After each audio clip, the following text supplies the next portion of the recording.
తిరిగి BCN news కి స్వాగతం. ఏలూరు జిల్లా భీమడోలు మండలం గుండుగల్ను శ్రీ విఘ్నేశ్వర సేవా సమితి భవనంలో ఆర్ఎస్ఎస్ శతాబ్ది ఉత్సవాల్లో భాగంగా సంఘ సమావేశం నిర్వహించారు. ఈ సందర్భంగా ఆర్ఎస్ఎస్ జెండా ఎగురవేశారు. ఆర్ఎస్ఎస్ వ్యవస్థాపకులు భారత్ మాత చిత్రపటాలకు నివాళులర్పించారు. ఈ సందర్భంగా వక్తలు మాట్లాడుతూ దేశంలో 1925 విజయదశమి నాడు ప్రారంభించిన ఆర్ఎస్ఎస్ 100 సంవత్సరాలను పూర్తి చేసుకుందని అన్నారు. సమాజాన్ని సంఘటితం చేసేందుకు సంఘం పనిచేస్తుందని అన్నారు. భారతీయులు బలహీనతలు అనైక్యతను వీడాలని అన్నారు. ఆర్ఎస్ఎస్ దేశ సౌభాగ్యం కోసం పనిచేస్తున్న సంస్థగా పేర్కొన్నారు.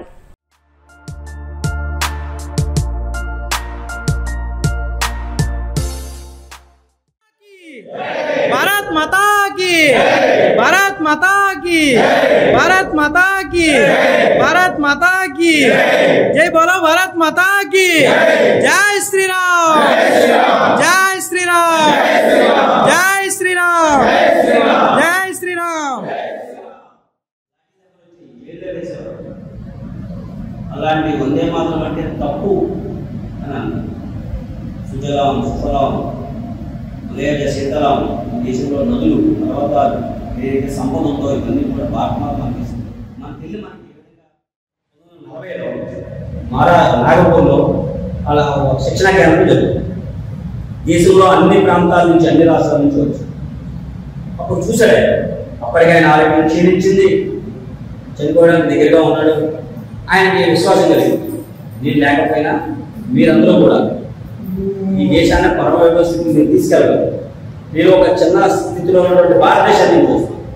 మీరు ఉన్నటువంటి 50 మంది 150 మంది 20 మంది 25 మంది ఉన్నారో మీరందరూ కూడా భారతదేశంలో అన్ని వైపు నుంచి మీరు వచ్చారు. మినీ భారతదేశాన్ని చూస్తున్నాను. మీ ద్వారా ఈ దేశం శక్తివంతమవుతుంది, స్వతంత్రం సాధిస్తుంది, పరమ వ్యవస్థకి వెళ్తుంది అని చెప్పేసి ఆయన అంతిమ సందేశం ఇచ్చి పనికొచ్చింది. 1920లో పెట్టారు, 1940లో ఆయన పోయారు. 15 సంవత్సరాలు మాత్రమే జీవించే సంఘాన్ని పెట్టారు. ఆ తర్వాత ఈ చూడటువంటి ప్రకాశం జిల్లా ఎర్రగొండపాలెం మండలం వెంకటగిరి కాలనీ సమీపంలోని చెంచు కాలనీలో ఉద్రిక్తత నెలకొంది. 2007-8లో లబ్దిదారులకు ఇచ్చిన పట్టా భూములను అధికారులు తిరిగి స్వాధీనం చేసుకునేందుకు ప్రయత్నించగా లబ్దిదారులు అడ్డుకున్నారు. జేసీబీతో చదును చేసేందుకు అధికారులు ప్రయత్నిస్తుండగా వైసీపీ ఎమ్మెల్యే చంద్రశేఖర్ అక్కడికి చేరుకుని నోటీసులు ఇవ్వకుండా ఎలా స్వాధీనం చేసుకుంటారని ప్రశ్నించారు.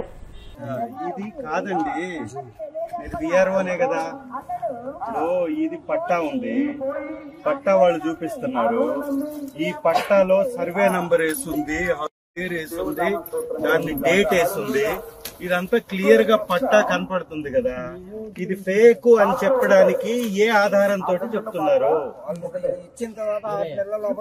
ఇప్పుడు వచ్చిన వ్యక్తికి ఇది ఫేక్ అని 97లో ఇచ్చిన సర్టిఫికేట్ చెప్పడానికి ఆధారం ఏంటి అంటున్నాను నేను. వాళ్ళెవరు చెప్పడానికి? ఇది పేదల హక్కు కదా, ఇది పేదల హక్కు కదా. నేను కాదండి విఆర్ఓ గారు, నా మాటనండి. ఇది వీళ్ళ హక్కు, వీళ్ళకి పట్టా ఉంది, వీళ్ళందరూ దీనిలో పొజిషన్ లో ఉన్నారు. కొంతమంది ఆల్రెడీ కట్టుకున్నారు. వాళ్ళు ఇబ్బంది ఉన్నటువంటి వాళ్ళు కట్టుకోలేకపోయి ఉండొచ్చు, ఇప్పుడు కట్టుకుంటారు. ఒకసారి 97లో పట్టా ఇచ్చిన తర్వాత ఇవాళ క్యాన్సిల్ ఎట్లా చేస్తారు? ఏ హక్కు ద్వారా చేస్తారు? వాళ్ళకి నోటీస్ ఎవరు ఇచ్చారు? దీని మీద సర్వే ఎవరు చేశారు? ఎవరు డిక్లేర్ చేశారు? వీళ్ళకి ఇవ్వద్దు అని ఎవరైనా కంప్లైంట్ చేశారా? ఏ కంప్లైంట్ లేకుండా, ఎవరు నిర్ధారించకుండా వీళ్ళ దగ్గరకు వచ్చేసి ఇట్లా కూలదొయ్యడాలు, ఇట్లా నిప్పు పెట్టడాలు, ట్యాంకులు కూల్చేయడాలు, జేసీబీలు పెట్టడానికి ఏంది ఈ దౌర్జన్యం? అధికారులా రౌడీలా? అధికారులా రౌడీలా? అధికారుల్లాగా ప్రవర్తించాలి కదా. అధికారులు రౌడీల్లాగా జేసీబీలు తీసుకొచ్చి కూల్చేదేంది? వాళ్ళు ఎస్టీలు గిరిజనులు ఎవరు ఏమనలేరు, ఎవరు పోలీస్ స్టేషన్లకి వెళ్లి మీ మీద కేసులు పెట్టలేరని ఈ దౌర్జన్యం చేస్తున్నారా? సండే మండే ఏమి లేదు, మీరైతే ఉంటారు. ఎమ్మెల్యే గారు వస్తుంటే ఒక సమస్య మీద మాట్లాడడానికి ఎంఆర్ఓ రాడు. చెంచులకు సంబంధించింది కదా. వీళ్ళు ఎవరెవరైతే మీ మీద ఈ దౌర్జన్యం చేశారో వాళ్ళందరి మీద కేసులు ఫైల్ చేయండి. పోలీస్ స్టేషన్ లో మీ ఇళ్లు కూల్చినటువంటి అధికారులు పేర్లు పెట్టి, మీకు నోటీసులు ఇవ్వలేదు కదా, మీకు ముందస్తు తెలపలేదు కదా, తెలపకుండా ఏ అధికారి అయితే ఇవి కూల్చి వేశాడో అతని మీద కంప్లైంట్ ఇవ్వండి, పుస్తకాలు పెట్టి ఇవ్వండి. ఇది నేను పైన ఎస్పీ గారి దగ్గర కూడా కంప్లైంట్ చేస్తా, కలెక్టర్ గారి దగ్గర కంప్లైంట్ చేస్తా. మీ ఇంటి నిర్మాణాలు గవర్నమెంటే చేసి ఇచ్చేటట్టుగా మీకు చేసి పెడతా, సరేనా? గుంటూరు నగరంలోని బర్కాస్ మండీలో కేరామ్ సినిమా ప్రమోషన్ లో భాగంగా హీరో కిరణ్ అబ్బవరం సందడి చేశారు. అక్టోబర్ 18న విడుదల కానున్న ఈ సినిమాను కుటుంబ సమేతంగా చూడాలని ఆయన ప్రేక్షకులను కోరారు. ఈ చిత్రం పూర్తిగా హాస్యంతో కూడుకున్నదని కిరణ్ అబ్బవరం తెలియజేశారు. గుంటూరు పశ్చిమ ప్రాంతంలో ఈ ప్రమోషన్ జరిగింది. సడన్ గా అనుకోకుండా వచ్చాం, నిన్ననే ట్రైలర్ లాంచ్ అయింది. ఒకసారి పండగ సినిమా కదా, దీవాళికి వస్తున్నాం, గ్రౌండ్ లెవెల్లో మీ అందరికీ ఈ సినిమా వస్తుందని చెప్పి ఇప్పటికే చాలా మంచి రెస్పాన్స్ వచ్చింది. కేరామ్కి వదిలిన కంటెంట్కి టీజర్ కానీ ట్రైలర్ కానీ మొత్తం అంతా చాలా మంచి రెస్పాన్స్ వచ్చింది. ఒకసారి గ్రౌండ్ లెవెల్లో మళ్ళీ మిమ్మల్ని అందరినీ కలిసేసి వెళ్దామని వచ్చాను. ఇప్పటిదాకా కేరామ్ సినిమాని చాలా బాగా సపోర్ట్ చేశారు. అలాగే ఖచ్చితంగా ఈ పండగకి దీవాళీ సినిమాకి మీరందరూ ఫ్యామిలీతో కలిసి సినిమాకి వెళ్ళండి, కడుపుబ్బా నవ్వుకుంటారు. మిస్ అవ్వద్దండి, ఫ్యామిలీ అందరితో కలిసి థియేటర్కి వెళ్ళండి. 2 గంటల 20 నిమిషాల పాటు కంటిన్యూ స్మైల్స్ ఉంటాయి. చాలా బాగా వచ్చిన సినిమా, నేను చాలా కాన్ఫిడెంట్గా ఉన్నాను ఈసారి మీ అందరిని నవ్వించబోతున్నానని. And thank you so much ఇక్కడికి వచ్చిన మీడియా వారందరికీ thank you so much. Shri Sathya Sai జిల్లా సోమన్నేపల్లి మండలం పందిపర్తి గ్రామంలోని అంబేద్కర్ కాలనీకి చెందిన మౌనిక గత సంవత్సరం జూన్ 10న సాయిబాబా దేవాలయంలో హరి అనే వ్యక్తిని పెద్దల సమక్షంలో వివాహం చేసుకుంది. అయితే వివాహం జరిగినప్పటి నుండి తనను అత్తారింటి వారు ఇంట్లోకి రానివ్వడం లేదని, అత్తా వదిన అసభ్యకరమైన మాటలు మాట్లాడుతూ అవమానిస్తున్నారని ఆవేదన వ్యక్తం చేసింది. ప్రస్తుతం 9 నెలల గర్భవతినని చెప్పినా కడుపులో బిడ్డ తనది కాదని భర్త అవమానిస్తున్నాడని కన్నీరు మున్నీరైంది. తనకు న్యాయం చేయాలని వాపోయింది. నేను ఆరిపోయించుకొని పెళ్లి చేస్తాను సార్, వాళ్ళ ఇంట్లో వాళ్ళకి ఇష్టం లేదు సార్, అందుకని నన్ను బయట దొబ్బేసినారు సార్. బయట దొబ్బేసి వాళ్ళు వదిలే తగిన ఎట్లా చిక్కి అట్లా గలీజ్ మాట్లాడుతాను సార్. వాళ్ళ అమ్మ కూడా అంతే సార్, హరి కూడా అంతే సార్. ఈ ఇంట్లోకి రానియద్దు, నన్ను మాట్లాడొద్దు అని ఎట్లా చిక్కి అట్లా అన్నీ మాట్లాడుతున్నాడు సార్. గాడిపాపు జీవితం నాశనం చేసేసి తప్పించుకోవాలని చూస్తున్నాడు సార్. పెళ్లి జూన్ 10 అయింది సార్, ఇప్పటి వరకు ఇంట్లోకి పిలుచుకోలేదు సార్. అది పోలీసులు చెప్పిన దానికి నిన్ను పిలుచుకున్నారు సార్ వాళ్ళ ఇంట్లోకి. పెళ్లి కూడా సాయిబాబా గుడిలో జరిగింది సార్, సోమన్నేపల్లి. ఇంకా ఇప్పుడు చెప్పిన దానికి సార్ ఇప్పుడు బీగాలు తెరిచి వాళ్ళ ఇంట్లోకి వచ్చినారు సార్. ఎప్పుడు చెప్పినా ఏందో ఒకటి చెప్పి తప్పించుకుంటా అంటారు సార్ వాళ్ళు. ఎప్పుడు ఏందో ఒకటి చెప్పి అన్నెల్లో ఉంది ఇన్నెల్లో ఉంది వద్దు ఆషాఢము శ్రావణము అని ఏందో ఒకటి చెప్తా అంటారు సార్. ఇప్పుడు చెప్పి ఇంట్లోకే పిలుచుకోలేదు సార్. ఈ రోజు సారాలు చెప్పిన దానికి ఈ రోజు పిలుచుకున్నారు సార్ అంతే.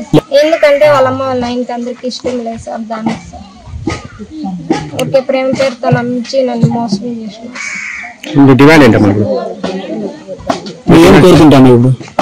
ఏం కోరుకుంటాను సార్, వీళ్ళ ఇంట్లోనే ఉండాలని కోరుకుంటాను సార్. ఏమో సార్ తెలియదు సార్, డ్యూటీకి ఎప్పుడు వెళ్ళినా సార్. వాళ్ళు ఏం చెప్తారు, మాకు అవసరమే లేదు, నా కొడుకే గట్ చేసినది, ఎవరో చేసినదంతా మేము మోసుకోవాలని చెప్తాను సార్ వాళ్ళు. నీ కొడుకు అయిన దానికి మీ ఇంట్లో వచ్చినాను లేదంటే ఇంటికి వస్తాను అని చెప్పినాను సార్ నేను. ఏం కాదు సార్, నన్ను చెడిపి ఆడపడి జీవితం నాశనం చేస్తే ఎట్లా సార్. అందుకని సార్ నేను వీళ్ళతోనే ఉండాలనుకుంటాను. డిఎన్ఏ టెస్ట్ అయినా చేయించాను సార్. అప్పుడు వీళ్ళు కొడుకు కాకుంటే వీళ్ళ ఇంట్లోకి నా ఎడమ కాలు కూడా పెట్టింది.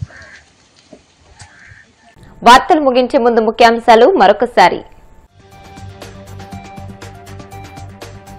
జగ్గంపేటలో 3.49 కోట్లతో జ్యోతుల పాపారావు నీటిపారుదల ప్రాజెక్టుకు శంకుస్థాపన. శిలాఫలకాల్ని ఆవిష్కరించిన మంత్రి నిమ్మల రామానాయుడు. కాకినాడ రంగరాయి మెడికల్ కాలేజీలో అసంపూర్తిగా ఉన్న హాస్టల్ భవనాలను త్వరితగతిన పూర్తి చేస్తాం. ఎంపీ తంగెళ్ల ఉదయ్ శ్రీనివాస్ హామీ.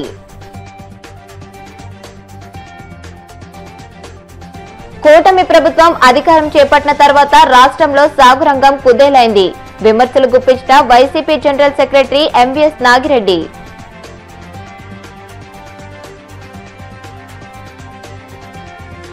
తురకపాలెం బాధిత కుటుంబాలకు చెక్కుల పంపిణీలో ఉద్రిక్తత.